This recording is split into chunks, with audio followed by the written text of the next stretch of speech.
That was real nice. Barbie! I told you to wait in the dream house. Boys, avenge me! Avenge me! Avengers! Bazinga. Scruffy-looking nerf herders. Ethan Hunt contacted you? I am good, Rooster. I'm very good. So you are Yoi's a trainer who trains. Gonzo the Great will ride this baby again. Hello and happy new year. Welcome back to the Real Serious Podcast, episode 102, talking Marty Supreme and talking Stranger Things 5, as well as a couple of the trailers. But obviously Marty Supreme will be the big thing from today. But it's been 2 weeks, boys. How we doing?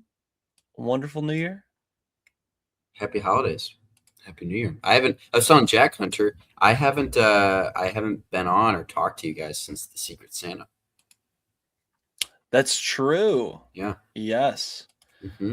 So when we get into what we've been watching, I'm sure your list will be 40,000 things long. One can hope. One could hope. One can certainly hope. How was the Rose Bowl, Hunter? It was. Tell us about your adventure. So I've been to the Rose Bowl once before, not the actual game of the Rose Bowl, but I went and saw UCLA Indiana last year in just a regular season game. Very different experience. I am sad to say the Rose Bowl might be one of the most poorly run sporting events I've ever been to in my entire life. It is shockingly disorganized. Nobody knows where anything is. Nobody knows how to get you into any parking, anything. No person knows any answer to any question you may have as a guest coming to Pasadena. Just horribly, horribly run. As for the game, truly incredible. Like a once in a lifetime fan thing. I'm sure even at home it was just like very like strangely emotional to watch like the Hoosiers just like dominate. And a very, very incredible experience from that aspect. Literally as Indiana kept scoring more points, the sun just kept creeping out from like a crappy day. And it was literally like Sig was willing the sun to exist on that day as he was just destroying Bama. Got to see a sad Bama field goal, which was very funny. And that was a good one that worked for me. But yeah, just really, really great overall. Very excited to see the potential for this natty is high, very high. If we take Oregon is the hardest team that I think you'll play left. I think so. No, I think Ole Miss looked pretty good. I think what they got at their quarterback is just too. He can move. He can run. He can pass the ball, pass on the run. You know, I think he's dangerous. I think very rarely will you meet a team like the Indiana defense is, I think, the real hero. Like as much as the offense gets its credence, I think the defense is maybe one of the best college defenses I've ever seen.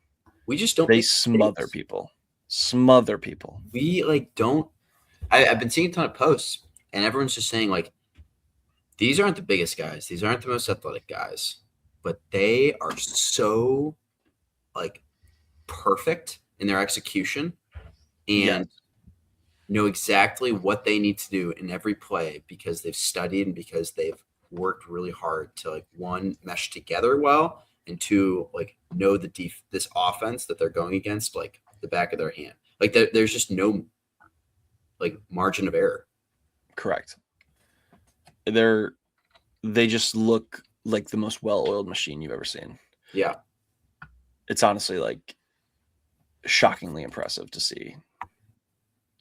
Yeah. But yeah. But how was your guys, Christmas and New Year? It's good. I was itching to talk some Marty Supreme, and I was like so close to making a TikTok on it because I just wanted to I was like, I can't wait. Like, I just want to talk about this right now. I got there kind of with Stranger Things, but I definitely missed talking to you all, I guess, last week. I did feel like the last person on earth to ever see Marty Supreme. I felt like so behind seeing Marty A Supreme. lot of people in Letterboxd that aren't usually that active that I follow, like they were all getting after it with Marty Supreme. Yeah. It's the most likes I've ever gotten on a movie review, by the way. Beast. Big deal. Look at you. 4 likes. Didn't know you were this classy. It's not a huge deal, guys. You don't have to make a big deal about it, but I just thought I think we should make a big deal about it. That's pretty nice. Nah, it's really no, it's nothing. It's really nothing. It's really nothing. I disagree. It's the best thing until you hit 5. Oh, God. On to the next one, Charlie. On to the next. My own. I did like my Letterboxd year in review, and then I said my top review at 5, and I felt pretty popular. Pretty popular. So Popular. Oh. Well, speaking of Marty Supreme, should we get into it? Should we get? Oh yeah. All right. Marty Supreme, Dream Big, directed by Josh Safdie, starring Timothy Chalamet, Gwyneth Paltrow, Odessa Zion, Kevin O'Leary, Fran Drescher, Tyler the Creator. In 1950s New York, Marty Mauser, a young man with a dream no one respects, goes to hell and back in pursuit of greatness. This was a long time coming for Mr. Timothy Chalamet, who wanted to make this for about 5 years. This is also the second part of the Safdie brothers breakup solo sports movie in the year 2025. Obviously, we had The Rock's joint earlier this year with Benny Safdie, but now this is Josh and his movie, and let's get into it. A lot of Oscar buzz around this. We're gonna go no spoilers first, and then we'll jump into some spoilers. So Jack, if you'd like to lead us off, please do. What I loved most about this movie is it still has the bare bones of a sports movie, and there's scenes in this movie where it genuinely does give some of those vibes, like in my opinion, like Rocky IV, like you're rooting for someone and they are just going to battle. And I think that having aspects like that in this movie, to me, is what really elevated it to like this level of greatness. But then I think, not that I didn't expect this, but how Josh Safdie is able to just turn a story into just a chaotic mess in the most in the best way possible. I appreciate that about what he does. Uncut Gems, Good Time, both of those movies. You just go on an unexpected adventure with a character which is not that likable. Yeah. And it's there's things you like about him, but he's not a likable guy. But man, I had a blast. I think Timmy's great here. I'm not gonna jump just now to say that it's like his best performance, but I did really like him in this movie. I think that he carries it on his shoulders. Not to say that the rest of the cast isn't phenomenal as well, but Timmy is just he's great, and I had so much fun watching this movie. I took my brother and Caitlin, and we all had a blast. So Marty Supreme is great. If you haven't seen it yet, go run to theaters. Take as many people as you can with you. Well said. Well said. No, yeah, I echo everything. I feel like with this kind of film, in sports movies, you're not really thinking about anything but the game or but the event. Mm-hmm. When there's an actual event being shown, obviously there's always, things under the hood with the story, with the characters, but you're not really thinking of any of that when the sports event is actually going on. And I think that is done very well in this film. Like Marty Mauser, or Timothy Chalamet's character, is, like you said, Jack, one of the more unlikable people that I've ever seen in cinema. But when he's playing ping pong, there are a couple competitions that he plays in. You're not really thinking of any of that. You're just thinking of like the game and like the competition, and like you're kind of like in his head, like, okay, you want to win, even though he's a bad dude, even though like the Japanese guy like seemed, and I hope this isn't a spoiler, but like you can't help but root for him, and that's all you're really thinking about in those scenes. I also think this is so well acted just across the board. Timothy delivers phenomenal performance. Kevin O'Leary's been method acting for 60 years, so he crushed it. A shockingly great performance from him. Yeah. The score, the music, was also really great. I thought the title, what is it? The title card? Yes. So good. Crazy. The song choice was awesome. Yeah, I mean, this was just a great film. It's not an easy pill to swallow though. Kind of like Good Time and Uncut Gems. You're kind of just on edge the entire time and stressed out, and you don't really know where it's going to go. But I think it works well in this film, and yeah, can't say enough good things about it. No, I mean, I'm with you guys. I'm willing to go as far as to say I think this is Timothy's best performance ever. I think it might be one of the best performances I've ever seen. Just in general. I mean, he is incredible here. And I think the thing that really works is, a lot of times I think with these big celebrities and big actors, it's like I'm watching them play this person. Very rarely do I feel like the person slips away and it becomes just that character. And this Timothy Chalamet disappears about 3 seconds into this film, and it is Marty Mauser the entire time. I think the anxiety of just watching this film is incredible. You can tell which Safdie brother was just had the better year for sure. And the fact that he's not in the best director conversation, I think, is atrocious, but that is, a whole different thing. I think I love kind of how disjointed this film feels at times, where there's so many things happening, but the through line is still there the entire time. And it might be one of my favorite endings to any film all year. I think this and F1 have the best endings of the year. This, F1, and Sinners. It's just so cathartic, the ending. And the last 30 seconds is just so good. For sometimes when these films like this have this much hype, you go into it and you're like, there's no way it lives up to those expectations. I think this very much does. And this deserves all of, all the shit he was talking about of this is the one. Everything I've done has led to this. This, I'm with him. This is the one. And it's very, very, very impressive overall of a film. And yeah, I really just loved kind of all aspects of it. So yeah. Beautiful. Well said. So let's get into some spoilers real quick. First, did any of you go with anybody? I did. All right. So what did the people that you went with think of this? Because I thought that was very interesting kind of conversation. Couple things. Jack, you can go first. You got it. All right. A couple things. He didn't like the ending. I liked the ending. I thought it made sense. I don't think he really. I went with Greg, by the way. Okay. I don't think he liked the ending that much because there was so much kind of uncertainty with it. He wanted a little more closure. Did he win the competition? Did he win the world? Yeah. Why? And he also didn't think it made sense with his character. Why would he? He kept saying I have a purpose, and when you have a purpose, you don't stop. And my buddy who I went with just kind of thought winning that that one match, why would that be enough to fulfill or satisfy his purpose?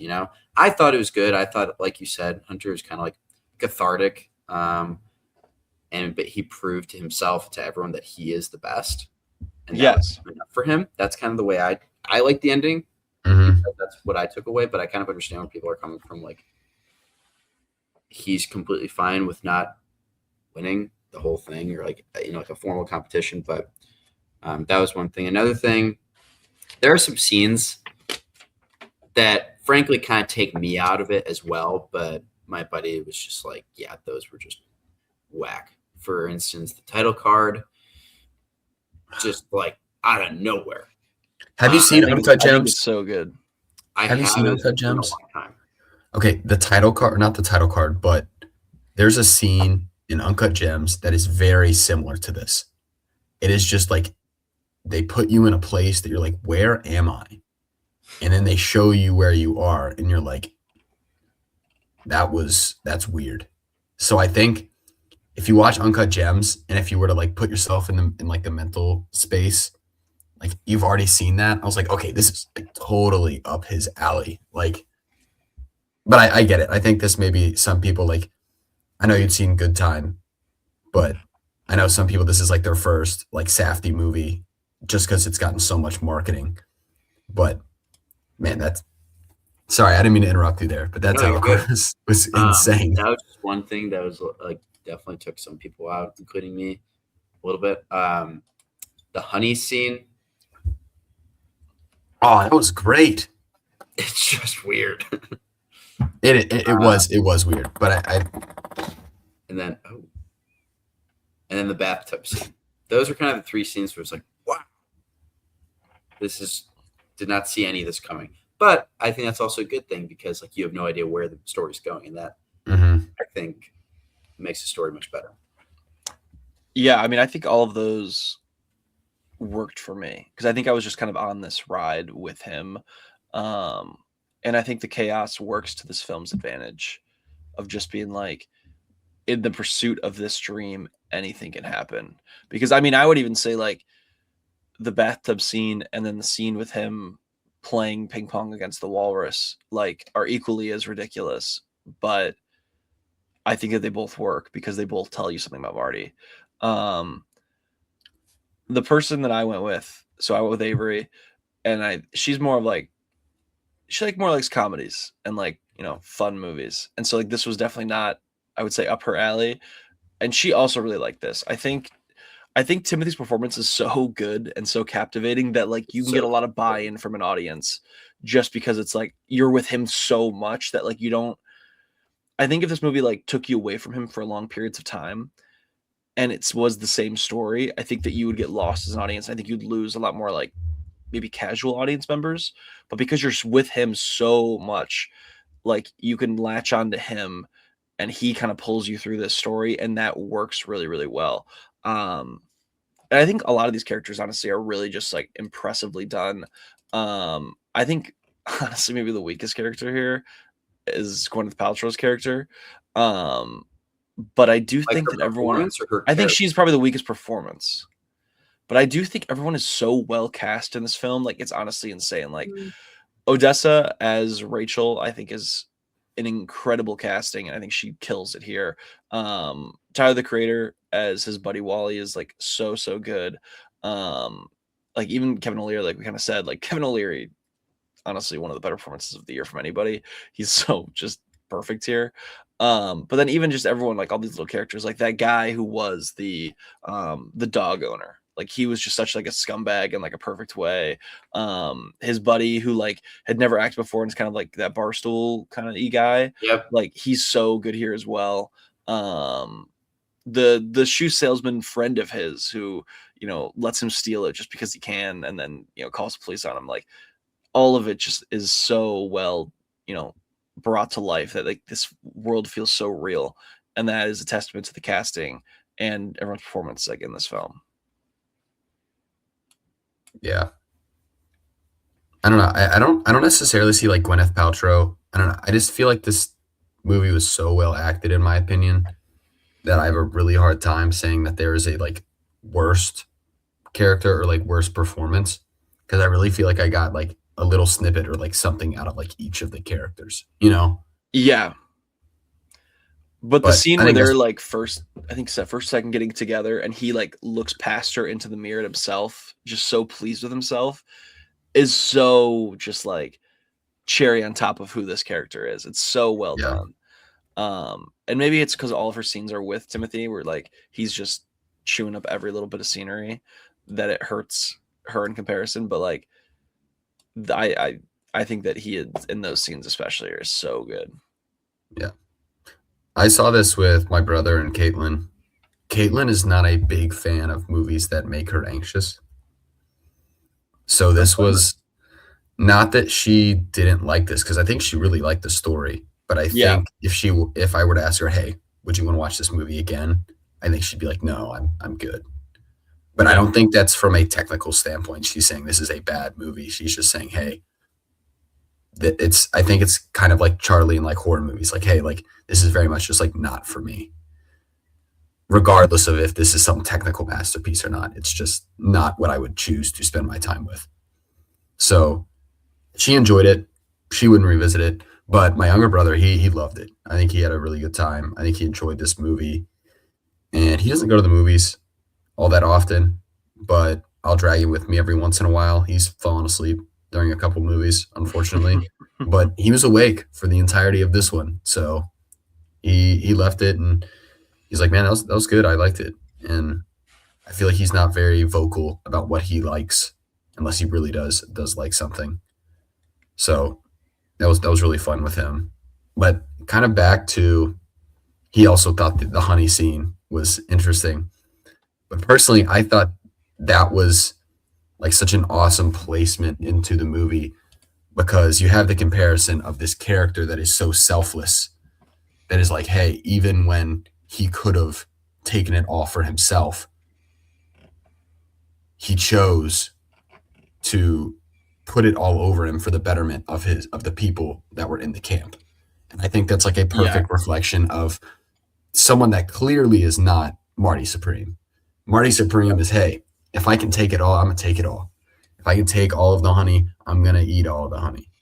So I thought that was like a perfect kind of like flipped mirror position in that movie. And I think just also, it was, again, like you said, Charlie, it was so unique. It was just another thing thrown into this movie to say, hey, expect the unexpected. Anything can happen here. I'm going to show you whatever I want to.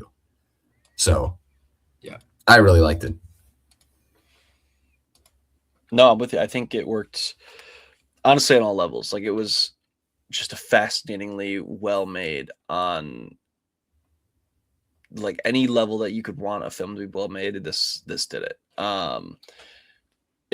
It truly is old school filmmaking in a way that we just don't get ever really. So for that, like you gotta just appreciate it big time. I want one of those jackets, man. Dude, I know. So bad. They're like $4,000.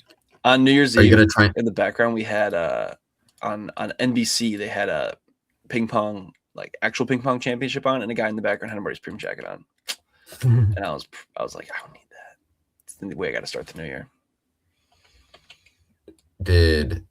Are you gonna try and get that Lego set, Charlie, or that figurine? Oh, it probably. Oh crap! I think that was Friday. Yeah, I did. I'm at the point where I'm like, what day is it? Vacation has corrupted me.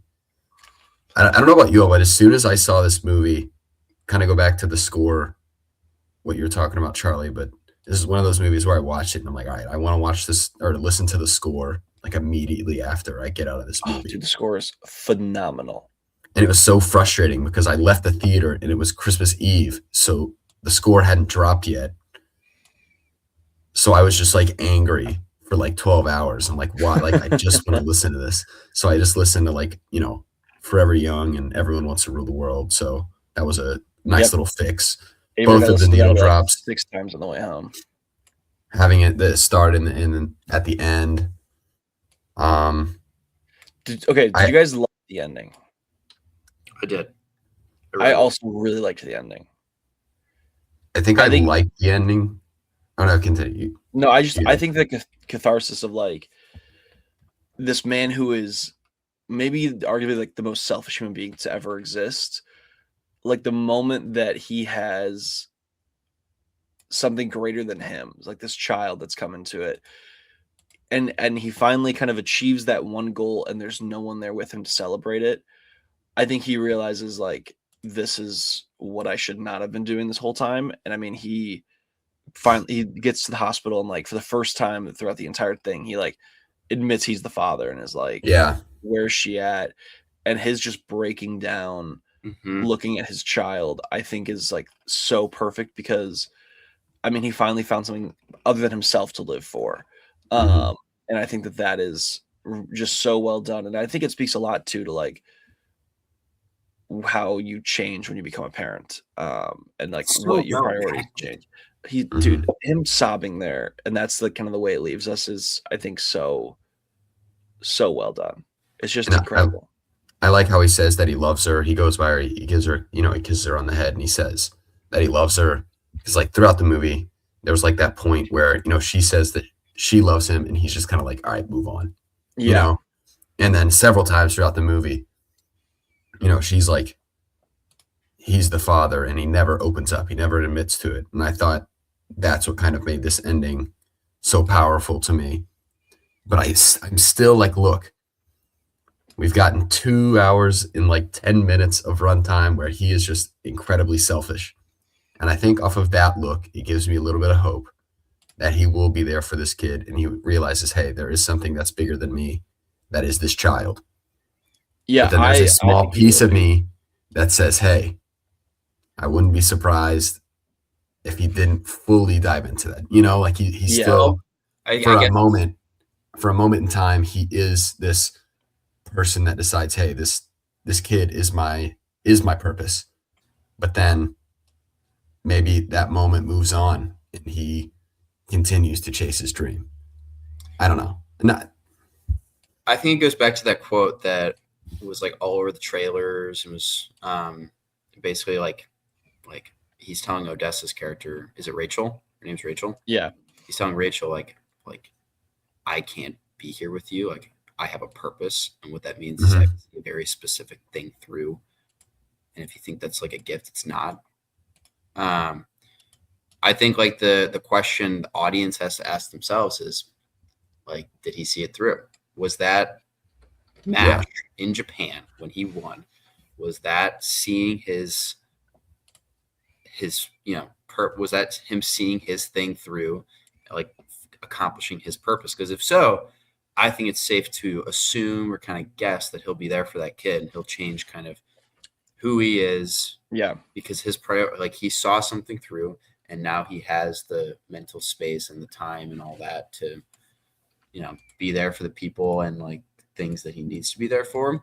If the audience doesn't think that match is seeing his purpose through, then like you said, Jack, it may be a temporary kind of like, I love this kid, I love Rachel, but almost like an addiction may just end up like relapsing. I kind of feel like he saw it through. I think that like him beating him and kind of having that catharsis moment of like, I proved to not only myself, but everyone here that arguably hates me that like I am the best. And like, I did it. That's what he was looking for the whole time. He just wanted, especially after losing the first time, like he just wanted almost revenge. He's like, I have to prove that I'm better than this one guy. Cause this one guy's at the top. If I can beat him at the top, like, then I'm all good. Because earlier in the film, he does say like on his path to that first championship that like this guy was the best and I already beat him. And so like he just really wanted like that recognition from that one tournament. But after the tournament, it was just like, I have to beat this one person. Mm-hmm. Yeah. Man, I think this just, it's great. I need a Timothy movie every Christmas, and they just need to keep getting better. So well done. Do you think the one Safdie, like, do you think Benny Safdie saw this and was like, God, seriously? He was just pissed. He was just like, really? I feel like he's been doing a lot of acting recently. Yeah, he's in the new Nolan film. I think he's okay. Yeah, we're doing. We're gonna talk about his role soon. I think that he's been doing a lot of acting recently. So, and by no means is The Smashing Machine a bad movie. No, I still very much enjoyed it. I think it's like, it is so funny how similar they are. Yeah, and I just think it's interesting that, Mark Kerr's story is kind of set in stone. There's not a lot of while there is some creative freedom, there's not a whole lot you can really do to go off and write your own story. Yeah. But I think that the moment for me that really was like, oh, this is so Safdie Bros, was the scene where Emily Blunt and Dwayne The Rock Johnson are arguing with each other in The Smashing Machine. And that is just a chaotic scene. And I'm like, this is their sauce. This is what we're trying to do. And I think he's tapping into what he'd done in his previous movies with his brother. So I don't know. I think they've made some incredible movies together. And while I do see that Marty Supreme has been a lot more popular, I think we can appreciate both of these movies for what they are. Oh, 1,000%. 1,000%. And Benny Safdie, I mean, holy cow. He's gonna be in the new Mario movie. He was in Happy Gilmore 2. He is going to be in the Odyssey. And then were there any other acting performances that he has that I've left? But I just think it's interesting that Josh is strictly staying on the directing route, and not that that's a bad thing at all. But no, I mean, and you saw it in the early work too, like time. Exactly. Benny is in front and in a sense behind the camera, but it's really Josh. I feel like, I mean, you have to assume Josh kind of leading the way behind the scenes. Sure. And then while in Uncut Gems, Benny isn't really in it. Like, it's still those two together. So yeah, but I think they've solidified themselves as must-watch directors in Hollywood, and 1,000% agree. Beyond excited to see them team up again in the future, and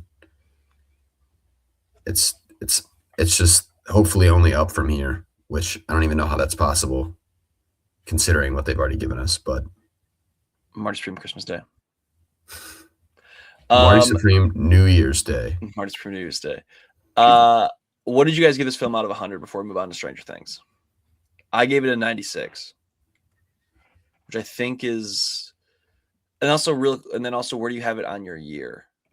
I have it at number 3. I think on paper it's the best thing I've seen all year, from like a actual, like if I was like, what's the best true movie you've seen this year? I do think F1 edges it out though for me as like my favorite of the year. I do have it number 2 as well, though, Charles. Number 3 for me. I have it number 4. Look at that. And I gave it a 93. I gave it a 92. Wow, all of us. I think it might be one of our highest ever averaged. It might be. March Supreme, Christmas Day. I want to return back to Lord of the Rings. See if that might be a little higher. All right. How about new releases then? I have Train Dreams and Sorry Baby ahead of it. I gotta see Sorry Baby. There's quite a few that I still have to see.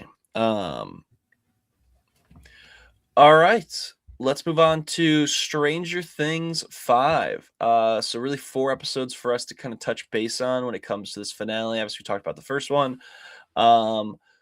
So I mean, really, I think we'll really be talking a lot about the finale, all things considered, and kind of the show as a whole. But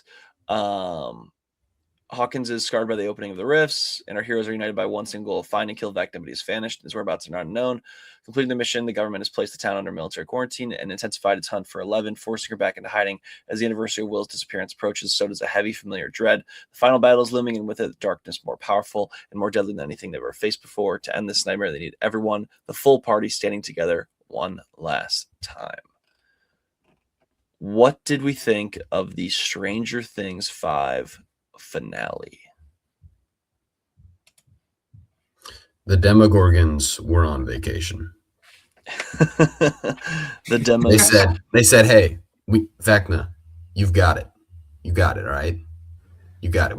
You don't need us. We're headed out. We're clocking in some PTO."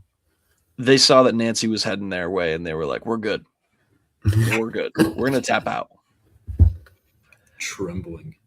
I think there's plenty of things to pick at, but I want to focus on the good. I'm assuming this is spoilers, right? Yeah, I think let's do a real quick of like what we gave this season as a whole, and then we'll jump into spoilers. So I mean, I gave the season a 79 out of 100. I think that while definitely a step down from last season, I do think that this show still overall is really quite good. I think this works for me. I do think though I grade this show on a curve, hand up. Like I'm not afraid to admit that. Like I do think that just the nostalgia of it and the fact that like I grew up watching this, and like I feel like it's so tied to my just journey as someone who likes pop culture and things like this. Like it's so intrinsically tied to that I have to just enjoy it from that aspect. And I do think that the last 35 minutes of the final episode is really quite good. That it kind of saves everything else that came before it. So yeah, I give it a 79 out of 100. Are we just grading the season, the show, or the final episode right now? The season 5. Okay. Jack? I'm at about a 68. I'm also at a 68. Wow. Wow, look at us. Strange thing. All right. Yeah. No, but I don't believe in coincidences. and not to say that I didn't like this season, because man, there are some awesome moments, I think, just kind of scattered throughout. But in terms of comparison to other seasons, I know we already talked about some of the dialogue and some of the performances when we talked about volume 1, but I think it got to a point in volume 2 and then the finale that I was unfortunately a little bit unsatisfied with. And I really liked the first 3 episodes, but I think all right, I'm not going to get into spoilers. Sorry. But again, what you said, Hunter, I think the last 30 minutes of the finale for me was really some of the best moments, if not the best moment of the entire season. Yeah. So yeah, still had some fun watching it, but there's just too many, I'm not going to say problems, but too many moments where I'm left a little unsatisfied. No, I mean, Charlie. I think that's very fair. Yeah, I mean, it's Stranger Things. I'm gonna watch it and I'm gonna enjoy it. I'm gonna even if it's slop, I'm gonna eat the slop. I think you look at season 1, you look at season 2, even season 4, like compare those and like the writing and the direction they took and like the introduction of new things, and you compare that to season 5.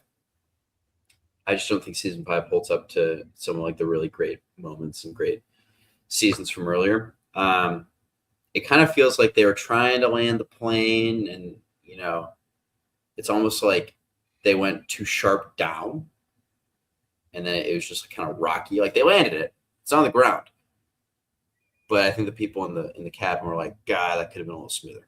It felt a little rushed just throughout the season. I really liked the first 4 episodes. I really enjoyed the direction they were taking. I think the next 3 episodes, without spoiling, just kind of felt very much like filler episodes, leading you up to like what would be the final episode. And with a 2.5-hour episode, I expected a little more. I thought the final, the episode's kind of broken up into 2 parts. One part is the actual problem, and the other part is just like closing out and like wrapping up the whole show with a little bow, Yeah. I think the first part, it's good, but it's not, I didn't think it was like incredible. And I also think the second part, I may be in the minority among us, but I think it was a little long. Like I checked the phone, looked at how much time I had left, and it was like 45 minutes. And I'm like, holy smokes, how are there 45 minutes left? I appreciate what they were doing. They basically like covered every group, every character. And I guess this is kind of a spoiler, so I apologize. But I just think it was a little long, and it was like a little more than I needed, to the point where it's like, all right, like I get it. No, I think it's fair. Overall season, I just thought it was a little disappointing. I think it could have been a little more, cohesive with the rest of the show and series, but they ended it. It was a good ending. The one scene I think you guys both referred to, I agree. That's like one of the most emotional and best scenes of the show. Yeah.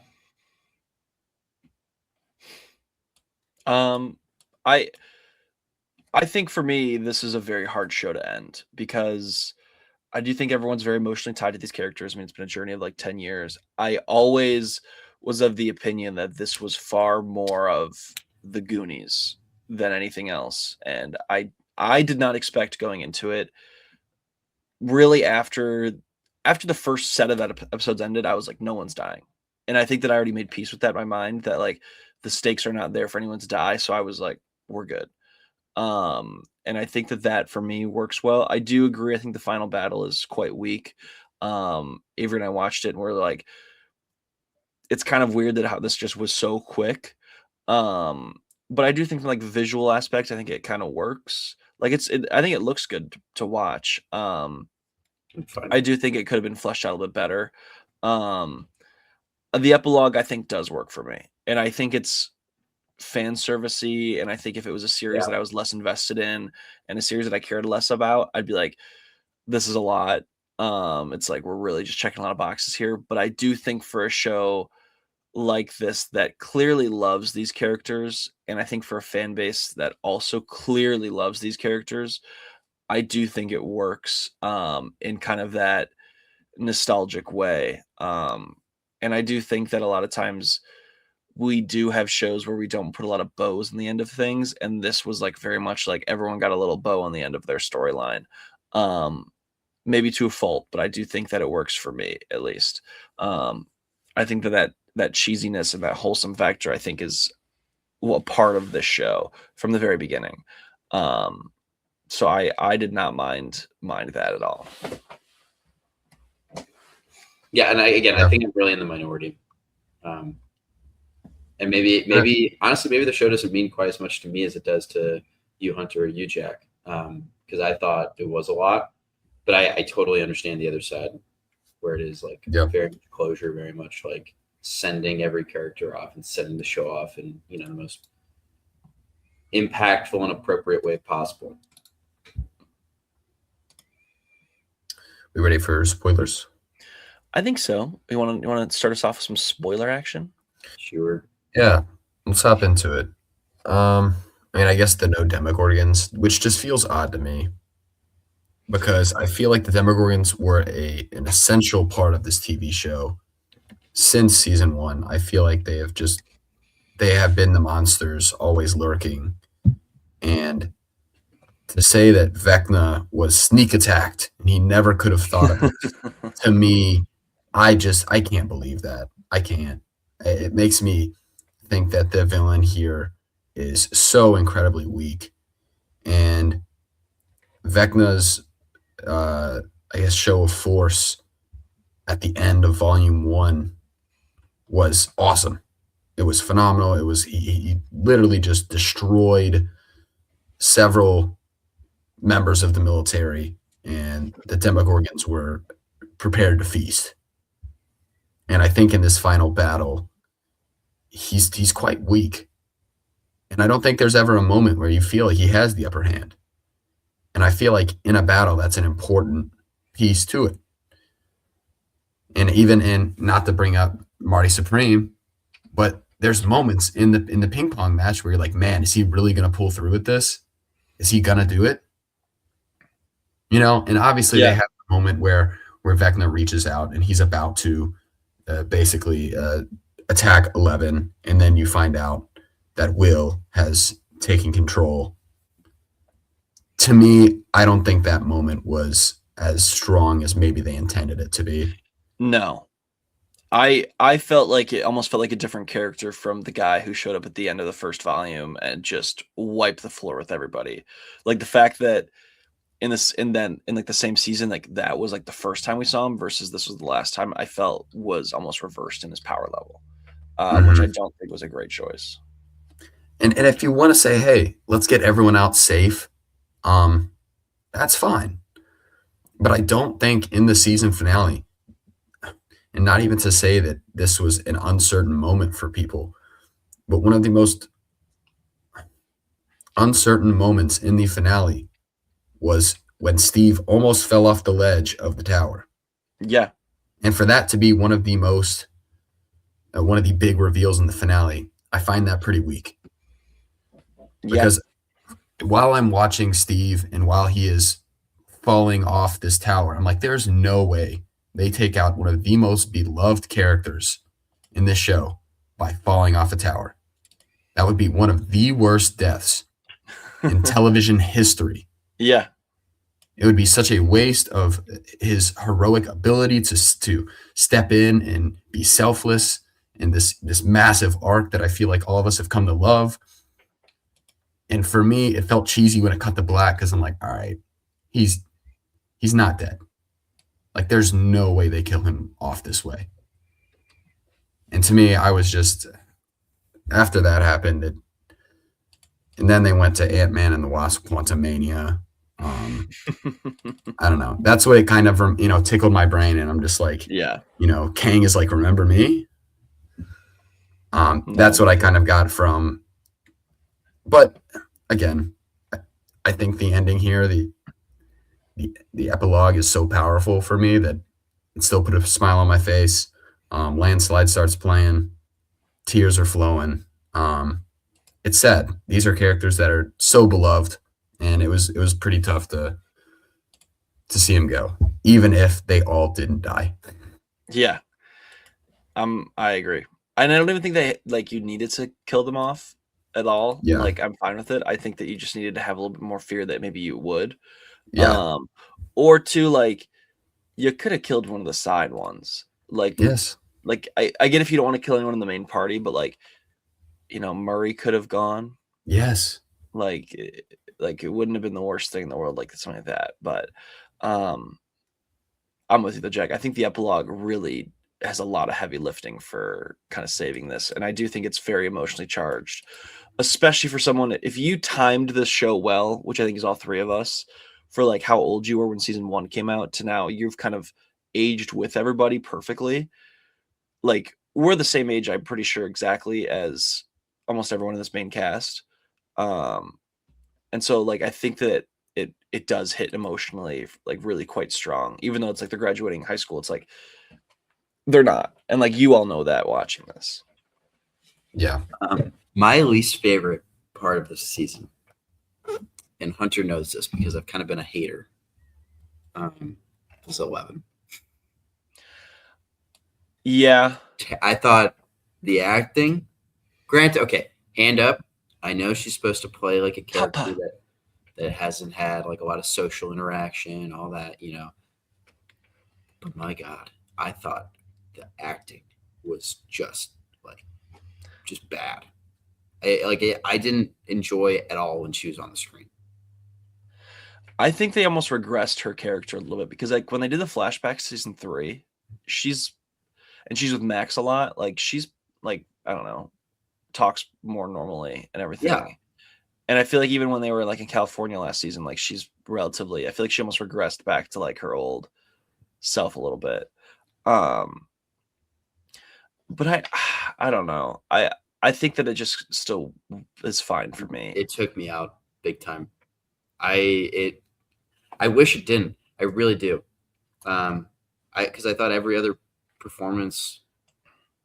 I mean, is there any really great performance? I feel like there's not. But every other performance was exactly what you were expecting, exactly what you signed up for. I actually think Finn Wolfhard does pretty well in the whole entire epilogue. Okay, the epilogue, I think he really takes a step up. I don't think there's anyone in the epilogue that really does a bad job. Yeah, I would agree. I would agree. Hair. But the show is just kind of inherently cheesy, with the lines, with the writing, which I've noticed much more as I've gotten older, and it's kind of hard to deliver those well. Yeah. But yeah, the epilogue, I thought everyone did fine. I would agree. 11 though, even with the cheesy lines, I couldn't do it. This isn't a point about the season or about the finale as it is about the season, but I'm very curious to understand your all's thoughts on, hey, did Holly Wheeler need 50 million minutes of screen time?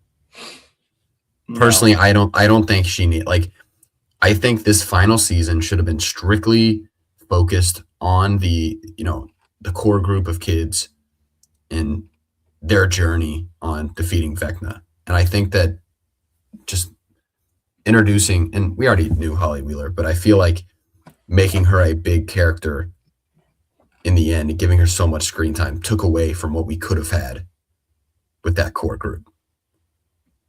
And not to say that we haven't had that in the past, because we've had Billy, and Billy was such a beloved character. I think everyone loved him. And when, the part of the story was focused on him, I think people enjoyed that. And I think same thing goes with Joseph Quinn. I think when Joseph Quinn's character was there, Eddie, I think he was, everyone loved him. And when he died, it was a sad moment. And for me, I just think when they showed and spent so much time on Holly, it just felt like we were taking a step back from the show that we all wanted to see.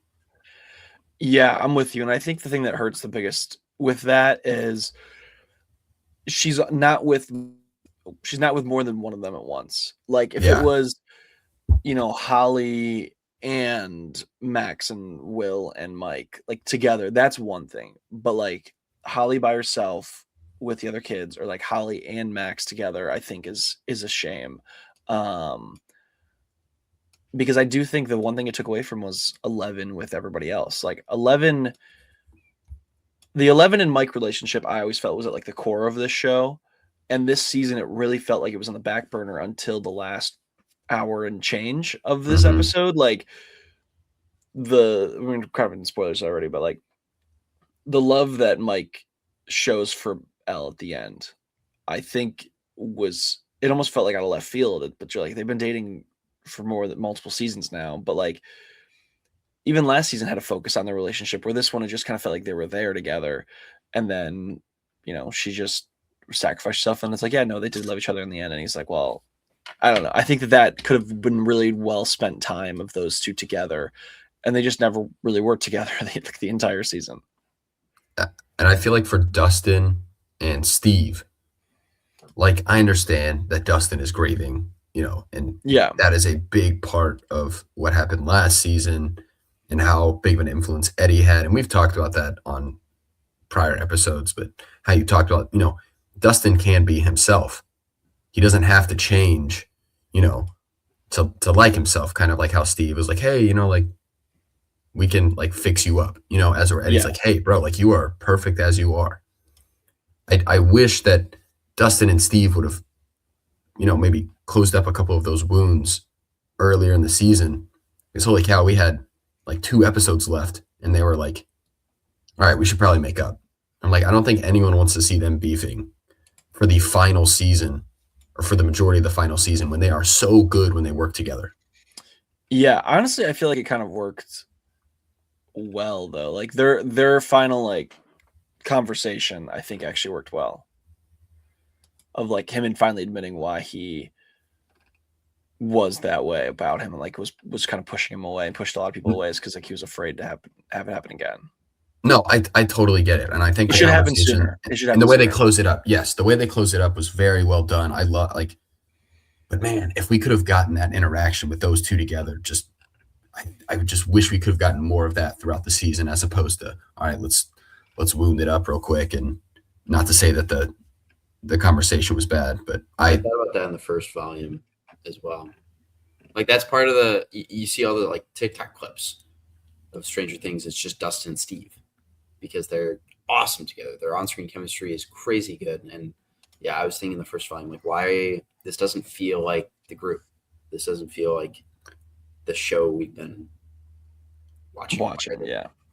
And again, I think this goes for almost any television show, movie, Lord of the Rings. We talk about, man, Fellowship of the Ring is so good because you have this chemistry between this group and it feels right.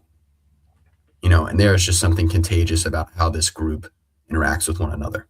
And I think that's what you have in Stranger Things. And I think that's why the epilogue for me was so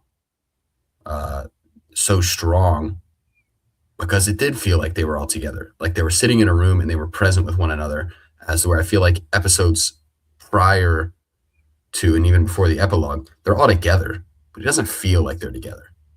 Mm-hmm. If that makes sense. I know that's not a very direct point, but they're physically in the same room, but mentally I feel like they're all in different places. Yeah, no, I'm with you. Did you guys like where everyone kind of ended up in the end? Yeah, it was fun. I thought it worked. I thought everyone kind of ended up in a good spot. I liked, honestly, the scene of Holly and her friends coming down and starting to play D&D like was pretty like I feel like I got pretty emotional there watching that. Delightful Derek. Yeah, Delightful Derek. I loved Steve's kind of ending where he's like, baseball coach now. He's Yeah, like the the baseball sex ed coach teacher. rocks. He's like the sex ed teacher at the high school, which is funny. Do you feel like 11 is alive? Do you believe Yes, Mike's story? She's alive. I think so. I also think she is alive. But that doesn't say I don't think I loved that they separated her from the group. I think if you're going to play it safe and everyone's going to be together, for me, I feel like that includes 11. Yes. I think that Mike, see, but we talk about like the lack of stakes. So it's like, no, I agree. But I'm like, that's where it's hard. I know. I'm right there with you. Like I like something, but then I'm just also like, I don't love it at the same time, if that makes sense. No, it does. It actually like I feel like if she were to be separated from the group, I would have rather it have been, hey, she's going to sacrifice herself for the sake that she loves her friends. And I guess in a way that kind of is what it was. But to me in the moment, it felt like, hey, she's always going to keep running. Like she's never going to be safe. She's never going to be able to, get away from the government or whatever group is chasing her to try and replicate her and use her as a weapon. To me, I feel like it should have felt a little bit more heroic instead of a just straight up, I'm sacrificing myself for, I don't know. I guess she is sacrificing herself for the good of humanity, but at the same time, if she's alive, then like, was she really? Yeah, like did she make that? I guess maybe she didn't know, but I mean, because I think Hopper is right. Like you're always going to be being chased, no matter what. Like you always will be chased. So it's like, what are you going to do? And so I did like it from that perspective. I think. I mean, I like the fact that she's still. I like the fact that they're like, hey, she's alive and out there somewhere, she's trying to live a normal life. But to me, I think at the end of this show, what's so important is that they're all together, and that they've all experienced all of this together. And now that she's alone, I just don't know how I feel about that. Yeah, but no, I'm actually, I agree. It's like, it's a shame that she never got to be with her friends. Like she never lived a normal life. And now I guess she can go live a normal life, but man, and even the scene with, Steve and all the adults as they've gotten older and they have jobs and everything, that was something that was a very powerful scene for me because it's like, hey, like I just graduated college and it's like, I'm not with all my friends all the time anymore. And that's just like, that's a part of life, And I think that was a very sad moment, but it was just kind of upsetting to me to say like, this was such a big part of 11's life and she doesn't get to experience just a moment of joy and happiness with those people. Yeah, no, 1,000%. So I can love something and hate something at the same time, if that makes sense. Yeah. Even though it doesn't make sense and there's nothing coherent about that thought at all. No, but I do think for this show it does. Like I do think, I mean, like I said, I think I grade this on a curve just because of the emotional connection to this show for such a long time. But no, I think overall it's arguably one of the better shows that's ever been on TV, especially if you timed it well to watch it. And yeah, that's all I got for Stranger Things. I'm bummed to see it go. Me too. Been real though. It is. All right, you want to get into some trailers? And then we'll do some movie watching and wrap up. Our first trailer is the full-length trailer for The Odyssey, finally released online. We got a lot of great looks at what this movie is going to be about and what it looks like. They are pulling in the fantastical element, which is going to be awesome. I thought this looked just great. Really, really great. No surprise. Looks great. None whatsoever. Jack, do you feel the same way? You on it? Yeah, I'm in. This isn't even a Yeah. question. Like I'm there. I'm sad. I don't I'm want to ready see get anything else set. though. I'm good. I know. I think I might just want to stay put on the rest of the trailers. We know Nolan's track record. I saw this trailer. It was exactly what I wanted. I don't want to see the trailers that are 2 weeks before the movie comes out because it's gonna, know what? Maybe they don't tell us everything, and Nolan's gonna try his best to. I mean, it's the Odyssey. We all know the story, but we also knew the story for the atomic bomb in one way, shape, or form. So I'm very interested to see how he kind of shapes this story and to make it his own. And from the trailer, we're already seeing that. Do you guys have a problem with the historical accuracy or inaccuracy? I don't. No, I do not care. I think it's so annoying when people go online. Like, blah, blah, blah, blah. It's like, okay. It's a movie. Like, okay. I mean, Benny Safdie is just his armor is disgusting. And sure, I'm sure there's a group out there that is like, no, this should be historically accurate as opposed to aura farming or, I want the aura farming, me personally. But to me, these are actors. And if you put them in historically accurate costumes, wouldn't that cover like their entire body? Wouldn't it make it hard for them to act? And also, I want them to look cool. I really don't care if it's. I just want them to be super cool looking, and I want the vibes to be immaculate, and that's all I really care about. Like in the grand scheme, yeah, I want the vibes there. I don't care about anything else. The Cyclops is not historically accurate. Like it did not look that way in real life. The Cyclops looked much different. The cool army guys crawling out of the ground that were zombies. Oh my gosh, that gave me like those aren't real. Goosebumps. It's like get over yourself, people. I want them to look as cool as possible. I'm so excited. Like the fact that we're all planning to meet up for this as well. Oh yeah. And I can't wait for these tickets to drop. Get tickets, get my plane ticket, and all meet up, experience this together. And I don't know. I feel like there's something special. I think we all believe this, but going to the movies with friends is just, to me, especially when it's a good movie, it's just an unforgettable experience. And I think for all of us to have the opportunity to go see this together, it's going to be a lot of fun. No, it's going to be just fantastic. All right. Next up is the trailer for Madden, the John Madden biopic, starring Nicolas Cage. Christian Bale's in this. What did we think of the Madden trailer? They're dipping into the comedy here. I think they're. Yeah. I thought honestly a little stinky. I mean, I'm in. I mean, Nick Cage, Christian Bale. I think both of those guys for me are almost must-see cinema. So certainly the goofy elements did throw me off a tad bit, but it's not enough for me to not want to see this movie. Yeah. I don't know. Like I saw it and I was like, I don't know if this looks great. And then I saw the clip, of him circling the whiteboard and doing the whole thing. Compared to the original, where he's actually like drawing actual things. Yeah. And then I was like, I don't know. It almost felt like disrespectful in a way. Of like, I honestly, it felt like a caricature of like this guy. And I saw the comments and people were like, "This is so cool that they reenacted this." It's like, well, he's not actually like. He's not doing anything. He's just writing scribbles. He's not actually. Yeah.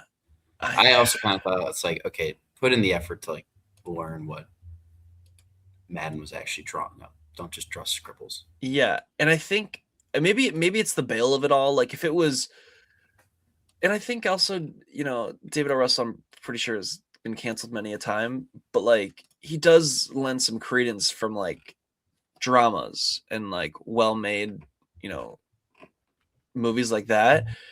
And if this is just a full-blown comedy, maybe market it as that more instead of like a Madden biopic. No, that makes sense. I agree.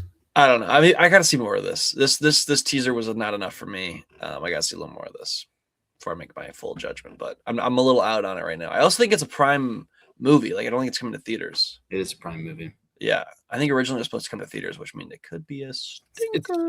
It's giving a little Ricky and Nicky vibes. Yeah. I don't think it helped either that like it was with Shane Gillis and he's like a Raiders fan.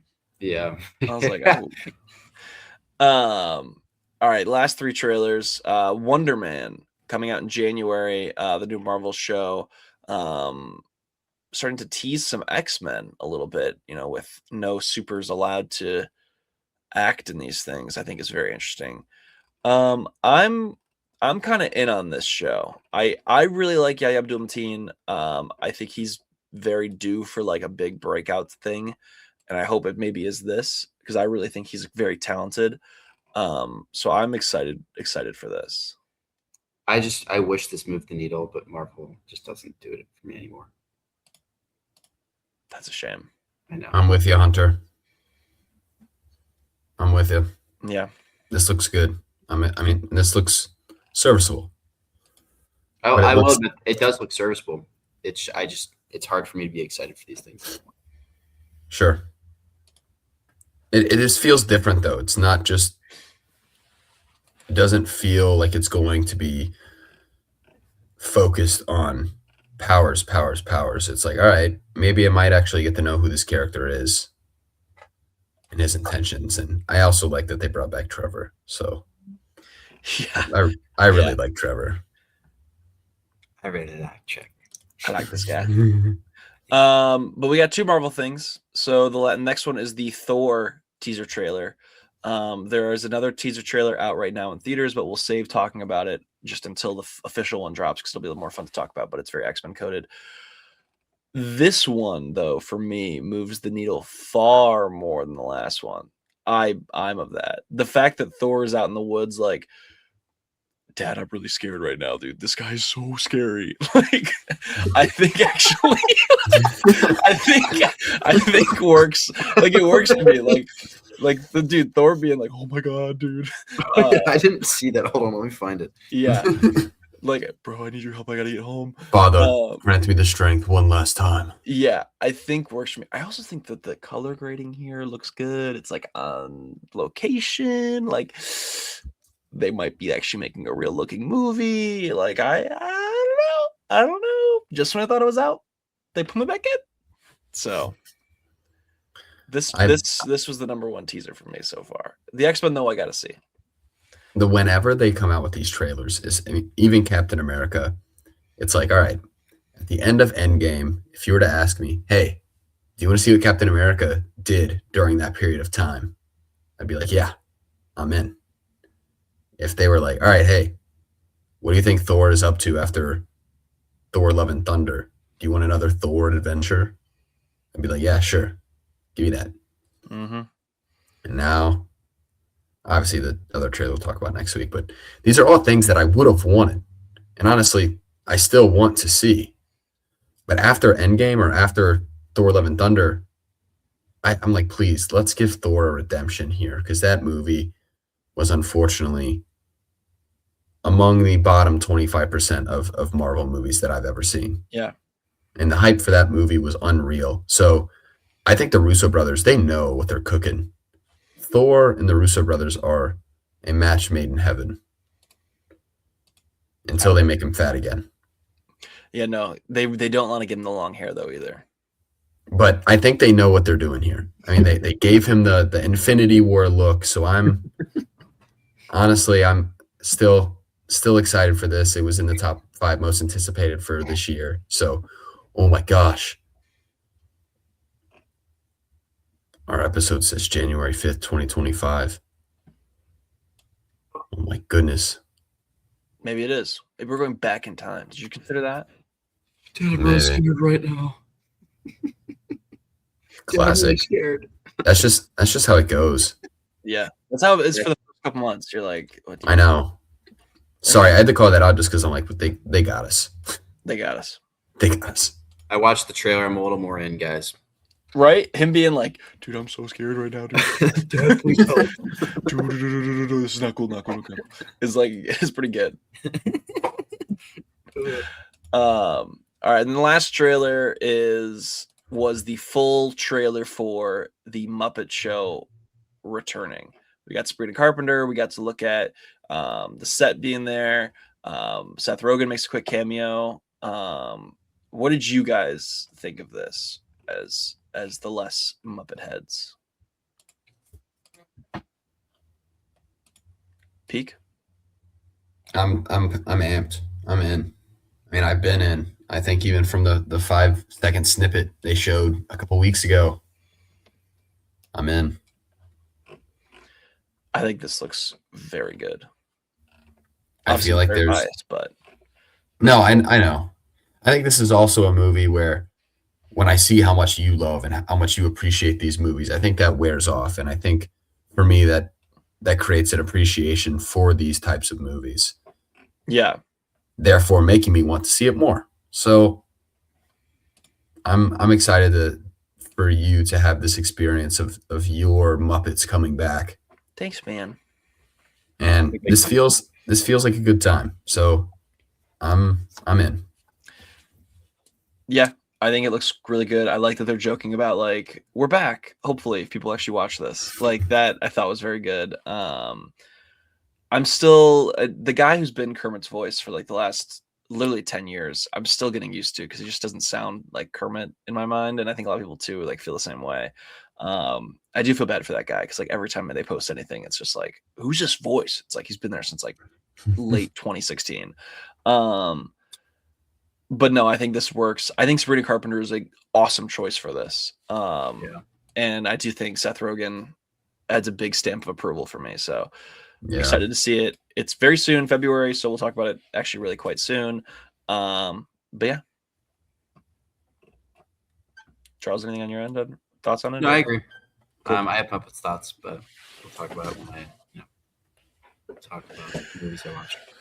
All right. Well, that's it for news and trailers and everything. So we can just kind of get into what we've been watching. I'm gonna go first. I'm gonna go first. I saw 2 new releases for 2025. I saw Anaconda and The Housemaid. And so instead of Marty Supreme Christmas Eve, I saw Anaconda at Christmas Eve, which whatever. The Housemaid actually was pretty decent, I thought. I packed theater. It was kind of bonkers in like a fun way. Like it was just like so ridiculous at points that I like kind of enjoyed that. I think both Amanda Seyfried and Sydney Sweeney are good here. I think the biggest thing though is the guy in this who is in the one we watched earlier this year, the like Fall or whatever it was, Brendan Sklenar, who's like the rumored to be Batman. He's like so jacked. Like shout out that guy. Good for him. I think he's really quite good here as well. So I'm kind of excited to see what he ends up doing soon and next because I think he's pretty good here. But no, I think this is good. I think it's perfectly serviceable. I think if you're a fan of like the book or anything, this is a great like date night movie. I feel like this is the definition of a good date night movie. I give that 3 stars. And then Anaconda, it's just like fine. It feels like if you made Tropic Thunder, but like with the level of comedy we've been stuck at for like quite a while. Like it just never reaches the highs of that movie, which is funny because Jack Black's in both those. But it like is so just fine. Like it's a good time. So I give it 3 as well. But it's lower on the year for me. You just say it's a good time. Say it again. Might even say it's supreme. All right, sorry. I'm trying too hard, guys. A hidden gem. Maybe uncut. Yeah. All right. Gem. And then just I watched some other stuff. I watched some other Christmas movies like Home Alone 2, The Night Before, Jingle All the Way. I rewatched Catch Me If You Can actually right before Marty Supreme because I was like, I wanted to compare Leo at that time to Timothy now, and it's fascinating how similar like the tracks are of just like I see the vision, I see it, I see where we're going, and that gets me very excited. And then I watched another Nancy Meyers movie, which is It's Complicated, and she was like the third most watched person for me this year when it came to directors on my Letterboxd recap. And I gave that 3 stars as well. It's cute, it's fun. Little Meryl Streep, Alec Baldwin, divorcee movie. So yeah, that's what I've been watching. Lovely. Charlie, you want to go up next? I feel like you got a behemoth of a list ready to go. Dude, it's a bummer I don't. What? But I don't have a behemoth. What? I wish I did. Well, got after a little bit for Christmas. I watched Year Without Santa Claus. Had not seen that before. It's one of Jenna's like growing up ones. I gave that 3 stars. Shout out the Heat Miser, Snow Miser. Dude, I love that one. shout out to Miser. Love it. Then I watched It's a Wonderful Life. Spoiler alert, it's still peak. 5 stars. Nothing new. Then I watched Charlie Brown Christmas. I have not seen Charlie Brown Christmas. I think I maybe have seen it like once or twice in my life, and I don't think I've seen it since I was at least 10. I didn't review it or like give it a rating, but I had a very good time with it. Marty Supreme, 4.5 stars. I watched The Muppets. That was my last movie of 2025. Ended it with Peak. Hunter, I'm confused. I'm surprised that you didn't give The Muppets a shout for our musicals draft. Dude, I know. I didn't know it was a musical. A great musical. A great musical. I'm surprised you didn't take it. What did you give The Muppets? 3 stars. Banish this man immediately. Dude, he's literally just like the oil baron. He has to go. He wishes that at the end they closed down Muppet Theater. He probably cheered when that sign flipped over from like the money they were making to the other much lower amount. He was like, "Oh, good, they're gonna close this stupid theater." I was between 3 and 3.5 stars. To be fair, it gave me kind of Paddington vibes a little bit. Just like the way the story was told and kind of how like they break the fourth wall a little bit. Like they're kind of, I don't know, they're jokes that break the fourth wall. I can appreciate the Muppets. I just don't think I loved it because I didn't grow up with them. I took your advice to heart and I thought like, okay, you said it's better if you think of the Muppets as real like people or actors, like real things. Yes. And not just like 1,000%. puppets. And I did that. And I do think it was much better. I don't have like the same love or nostalgia for the Muppets that I think you do. Maybe if I watch more Muppet pictures, Muppet Cinema. Yeah, maybe I'll develop an appreciation. But in my tell me when Kermit walked up for the first time and in shadow, you're not just like, my God, I get it now. I can't say I did. I wrote in my review that I think I'm just a man and not a Muppet. That was a good one. I think I liked that one. That was a good one. You didn't. I don't remember if I did. You didn't like it. I didn't. All right, I'll go back. Okay. Apologies. Sorry. But yeah, it was fun. Sorry. And then I just reviewed the Stranger Things finale. That's all I've got. Wow. All right, I'll get to that, Charlie. My watch list, honestly, not that crazy, but I just want to start off. I finally finished Succession. And boy. Whoa. Was it amazing. This show, I think, is going to go down as one of my favorites of all time. I think that the camaraderie here between the siblings is just so chaotic. And that final episode is exactly what I wanted from it. These people, they don't deserve anything. Truly the scum of the elite. And I think there's points where you pull for each of them. But in the end, I like the decision that they made. And obviously this is a spoiler for Succession. I don't know if have you seen it, Charlie? No. I have not. Okay, well, I'll just leave it as non-spoiler. But man, what a phenomenal ending to that show. Brought brought a smile to my face. And the score, just I listened to the Succession theme song more than I think I listened. Like, it was one of my top songs this year. I mean, it's like addicting somehow. It slaps, but you don't want just the theme song. You want the specific one that like eases into it. You know, it has a couple of the instruments, like it has the drums, and it's like it doesn't matter. But then it immediately goes straight. It's so good. It's so good. Yeah, exactly. Okay, Hunter knows what I'm talking about. Yeah, but I do. It's been on repeat. It goes nuts. If you have never listened or even seen an episode of Succession, just download it. I promise you'll get goosebumps. But the final piece of music that they played at the end is just, along with what they were to put the screen, phenomenal. So Succession, I'm not really sure where I put that in terms of my finale rankings. Definitely exceeds my Stranger Things finale, but man, what a show. Sucks that I might have to go revisit that very soon. But in terms of movies, I watched Netflix's Murder Mystery. The family wanted a nice, friendly movie to turn on in the background, and that's exactly what it was. 2-star banger. Then we were figuring out what movie we needed to watch with the family.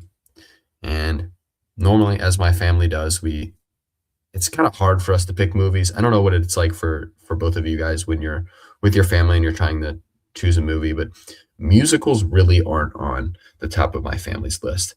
And Caitlin was there along with my brothers, or my sister-in-law, and somehow Mamma Mia, Here We Go Again was brought up. And I tell you, both of these ladies, they wanted to watch Mamma Mia, Here We Go Again, and we watched it. It's a good movie. Man, my brothers hated it. They hated that movie. They hated it. I know.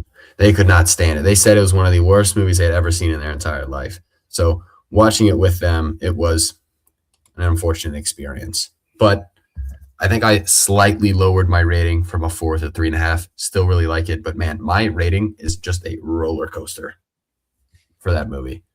Still a fun time. And then I had a little bit of an appetizer with Murder Mystery, because then I watched Knives Out to end 2025. Mm-hmm. Oh boy. Was I wrong to say that Knives Out, Wake Up Dead Man was the best, or possibly the best of these three? Because this one, it takes the cake. It's just so well acted, and every single character in this story is so important, and they all have a perfect motive on why they would take out. So again, the mystery here is phenomenal. Absolutely loved it. Gave it 5 stars. Just an absolute banger of a movie. And then had Stranger Things. So that's what I've been watching. Now Pretty good. Maybe I'll watch Game of Thrones. We'll see. Maybe I'll finally get to the big one. That's pretty good.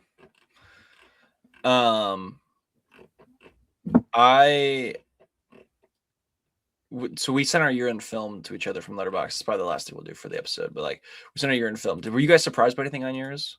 I really wasn't surprised by my year-end film. I was surprised that I watched Shrek twice this year. I didn't recall that.